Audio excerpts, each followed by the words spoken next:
Halo Sobat SAR, perkenalkan nama saya Muhammad Fadlan Artadi Istianto. Saya dari instansi Badan Nasional Pencarian dan Pertolongan dari unit kerja Kantor Pencarian dan Pertolongan kelas A Balikpapan. Saya tergabung dalam angkatan 19 kelompok 1 dan saya di sini nggak sendirian, saya juga ditemani oleh teman saya. Halo Sobat SAR, nama saya Muhammad Zaki Sebastian Lutfi. Saya dari Kantor Pencarian dan Pertolongan kelas A Balikpapan.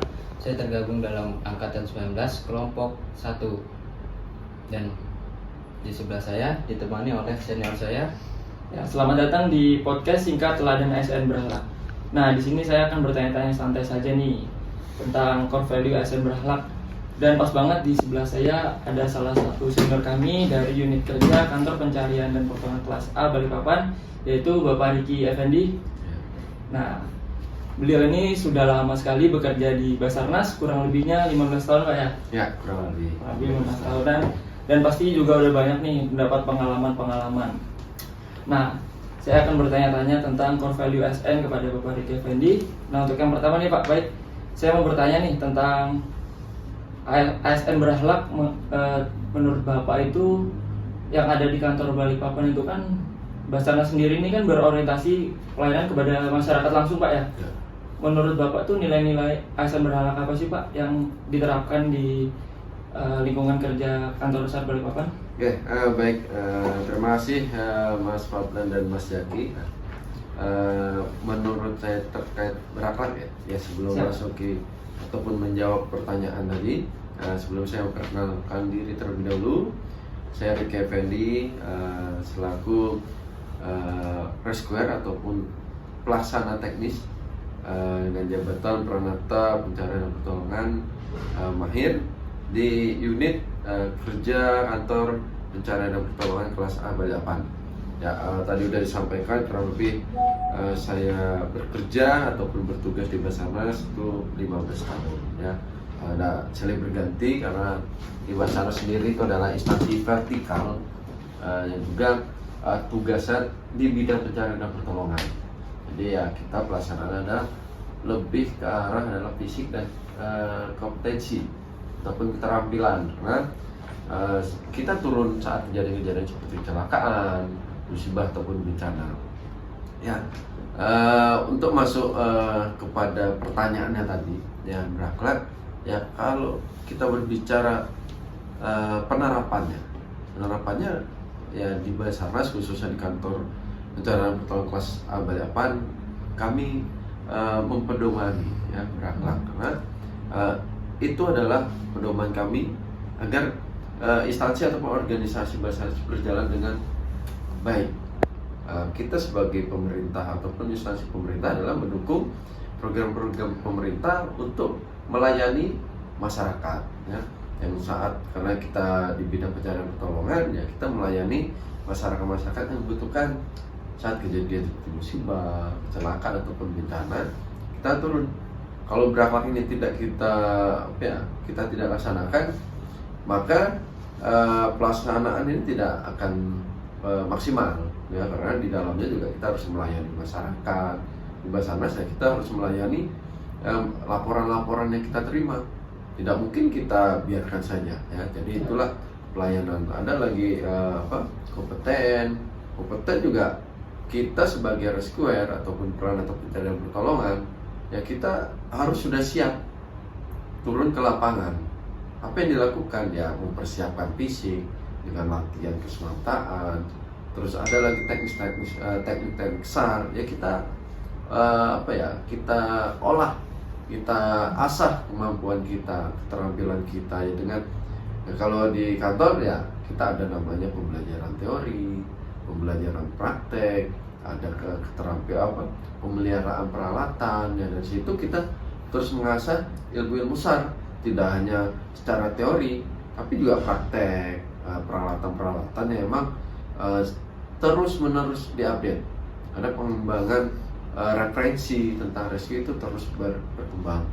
Nah, juga kita juga memberikan informasi yang akuntabel, memberikan yang transparan sebagai informasi kepada potensi SAR sesama insan SAR ya, seperti TNI Polri, organisasi, relawan, perguruan tinggi, hingga pun masyarakat yang juga membutuhkan informasi laporan dari apa yang kita laksanakan, agar juga mereka mengetahui apa sih yang dilakukan, apa sih pengembangan atau perkembangan saat terjadinya operasi SAR atau terjadi kecelakaan tersebut.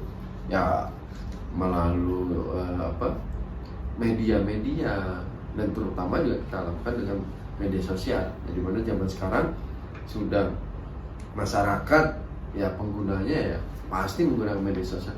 Informasi paling cepat seperti itu. Seperti itu Bapak ya. Jadi nilai berorientasi pelayanan ini sangat penting ya Pak. Iya. Khususnya bagi jabatannya rescuer ya Pak ya, karena Benar. langsung bertemu dengan masyarakat langsung. Benar. Ya. Kemudian nih Pak, di dalam core values nilai-nilai berakhlak itu kan ada poin loyal ya Pak. Ya. Nah, menurut Bapak nih, bagaimana contoh penerapan nilai loyal ketika kita berada di dalam lingkungan kerja? Ya, baik, loyalitas ya.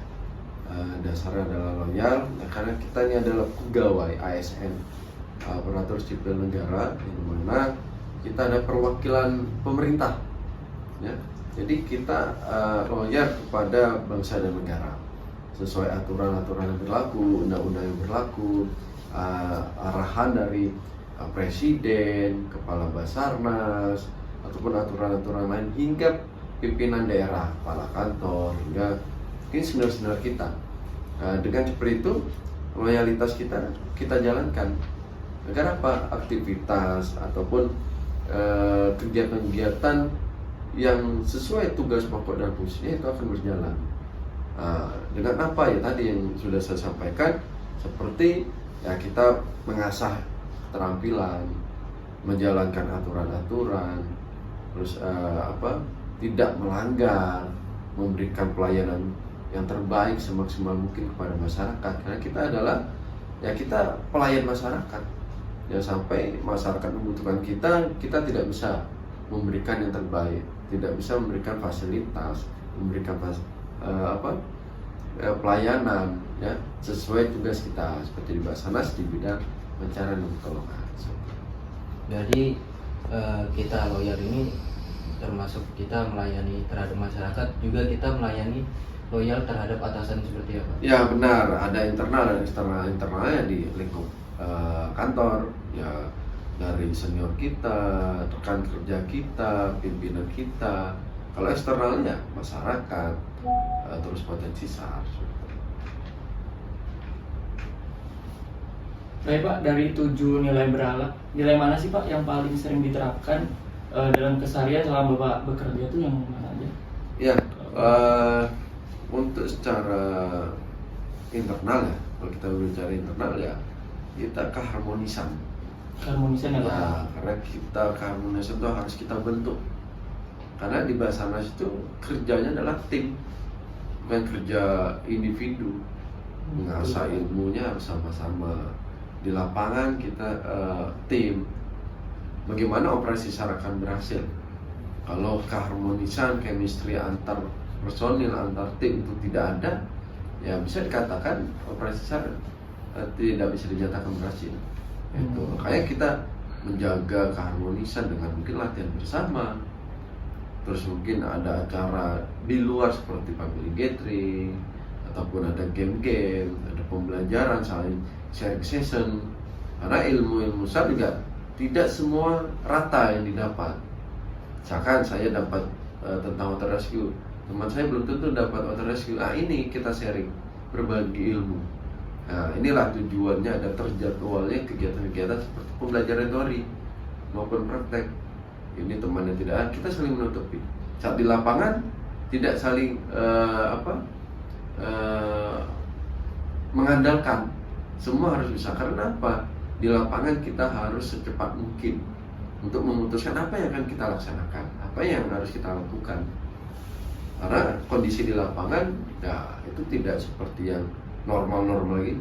Bisa saja cuaca buruk, suasana yang tidak kondusif. Nah, kalau kita tanpa ada kompeten yang bisa kita latih, kita asah, otomatis ya tidak bisa kita memutuskan, bahkan membahayakan diri kita maupun tim. Nah, dengan seperti itu ya keharmonisan dengan kompetensi, nah itu juga yang harus diasah dan harus harus terjaga, tidak hanya internal saja, kepada eksternal potensi maupun masyarakat. Karena kita di lapangan adalah kerjanya adalah tim, berkoordinasi dan komunikasi. Tanpa ada seperti itu ya pelaksanaan operasi SAR mungkin akan kurang keberhasilannya. Jadi dari 7 nilai itu tetap diterapkan Pak ya? Ya. Cuman yang paling penting tadi keharmonisan dan kompeten tadi Pak ya? Benar. Ya, kalau keseluruhannya ya itu harus dilaksanakan, secara umumnya itu kita laksanakan. Ya, karena satu tidak dilaksanakan akan timpang. Benar Pak. Ya. Kemudian nih Pak, pertanyaan terakhir. Menurut Bapak, untuk kita yang ASN masih muda dan masih baru nih Pak, pesan apa yang ingin Bapak sampaikan kepada ASN muda atau calon ASN terkait pentingnya nilai berakhlak tersebut Pak? Ya, pesan dari saya ya, untuk adik-adik CPNS atau CASN ya terus mengembangkan diri, terus belajar karena dunianya berbeda, dunia sebelum kerja, dunia sekolah, sekarang masuk di dunia instansi pemerintahan itu cukup berbeda karena banyaknya aturan-aturan, terus ilmu-ilmu ya emang ilmu baru yang sebelumnya belum dijalani atau belum tahu, ya harus terus mengembangkan diri. Apalagi untuk adik-adik yang di ASN di Basarnas, tidak hanya sebagai ASN seperti pada umumnya, harus mengetahui teknis, fisik. Nah inilah yang diolah. Karena pengembangan itu juga harus mengikuti. Saat ini kita belajarnya 1, 2, 3, ke depannya tidak 1, 2, 3 lagi, 1, 2, 3 sampai 10 gitu. Jadi terus bersemangat untuk mengembangkan diri seperti itu. Berarti kita sebagai ASN muda seharusnya kita tidak hanya mengembangkan melalui kompetensi, namun juga melalui keterampilan ya Pak?